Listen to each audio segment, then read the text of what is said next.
Hikayat Hang Tuah merupakan sebuah karya sastra klasik yang muncul pada masa kejayaan Sultan Mansur Shah di Kerajaan Malaka. Berbagai versi itulah dituliskan ulang oleh orang terdahulu. Namun kisah ini masih belum tahu apakah benar-benar terjadi di masa lampau atau hanya bagian dari hikayat semata. Hang Tuah diperkirakan lahir pada 1444 di Malaka, kini Malaysia, dan merupakan putra dari pasangan Hang Mahmud serta Dang Merduati. Setelah sekian lama tak ada yang memimpin, sekarang Bintan punya seorang raja. Nama raja itu Sang Maniaka.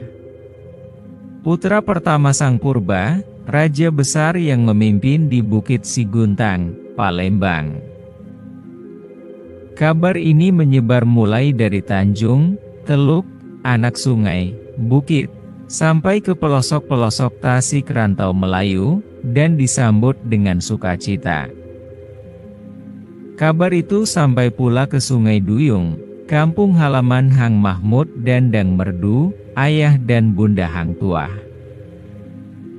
Pada suatu malam, Hang Mahmud bermimpi melihat bulan turun dari langit. Cahayanya memancar penuh menyinari kepala Hang Tuah. Ketika terbangun, Hang Mahmud memeluk dan mencium putranya itu dengan air mata berlinang. Mimpi itu merupakan pertanda baik, dan Hang Mahmud merasa sangat bahagia. Ketika menginjak remaja, mereka bermain bersama ke laut. Mereka ingin menjadi pelaut yang ulung dan bisa membawa kapal ke negeri-negeri yang jauh. Mereka naik perahu bersama 4 sahabatnya, Hang Kasturi, Hang Jebat, Hang Lekir, dan Hang Lekio. Sampai ke tengah laut. "Hei, lihat, ada 3 buah kapal," seru Hang Tuah kepada teman-temannya. Ketiga kapal itu masih berada di kejauhan, sehingga mereka belum melihat jelas tanda-tandanya. Ketiga kapal itu semakin mendekat. "Lihat bendera itu. Bendera kapal perompak. Kita lawan mereka sampai titik darah penghabisan," teriak Hang Kasturi. Kapal perompak semakin mendekati perahu Hang Tuah dan teman-temannya. "Ayo kita cari pulau untuk mendarat. Di daratan kita lebih leluasa bertempur," kata Hang Tuah mengatur siasat. Sesampainya di darat, Hang Tuah mengatur siasat. Pertempuran antara Hang Tuah dan teman-temannya melawan perompak berlangsung sengit. Hang Tuah menyerang kepala perompak yang berbadan tinggi besar dengan keris pusakanya. "Hai anak kecil, menyerahlah. Ayo letakkan pisau dapurmu." Mendengar kata-kata tersebut, Hang Tuah sangat tersinggung. Lalu ia melompat dengan gesit dan menikam sang kepala perompak. Kepala perompak pun langsung tewas. Dalam waktu singkat, Hang Tuah dan teman-temannya berhasil melumpuhkan kawanan perompak. Mereka berhasil menawan 5 orang perompak. Beberapa perompak berhasil meloloskan diri dengan kapalnya.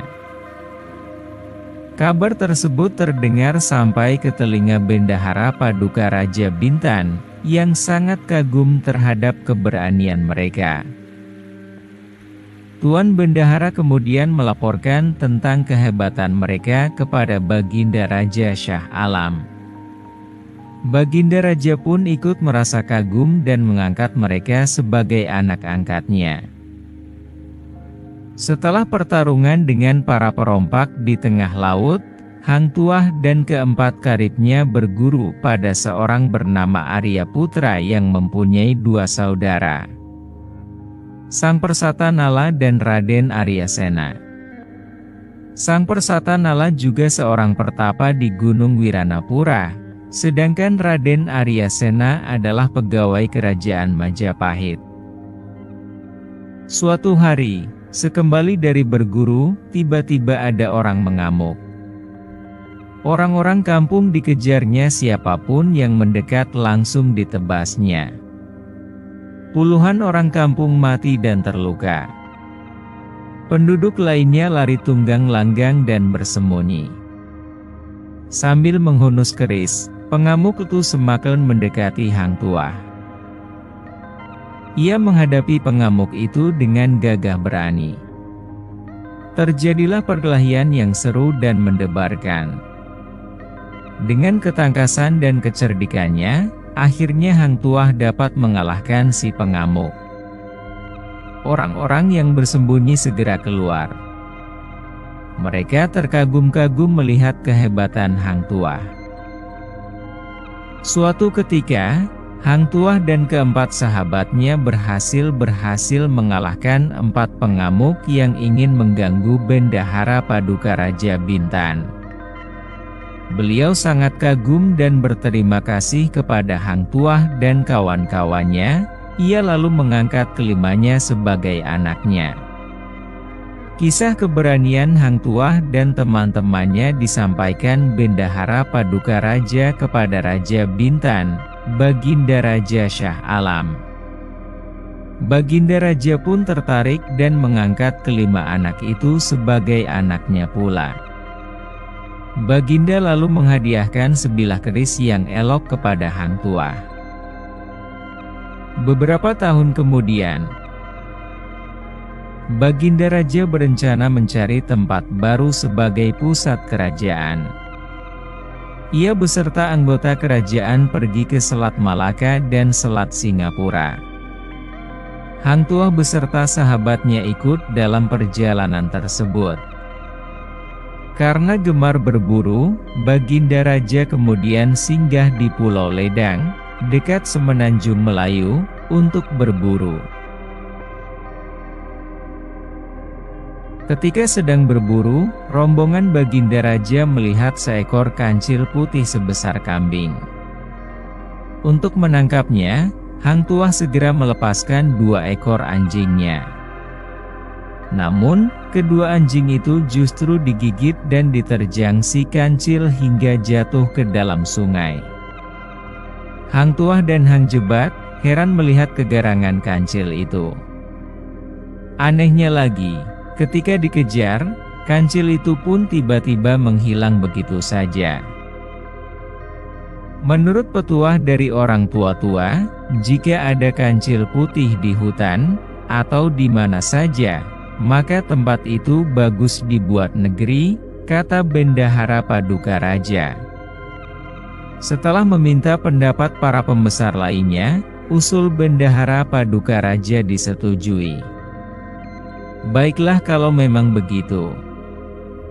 Kita akan membangun negeri baru di sini, kata Baginda Raja. Baginda Raja Shah Alam kemudian menitahkan Bendahara Paduka Raja dan Temenggung untuk memimpin pembangunan negeri di Pulau Ledang itu.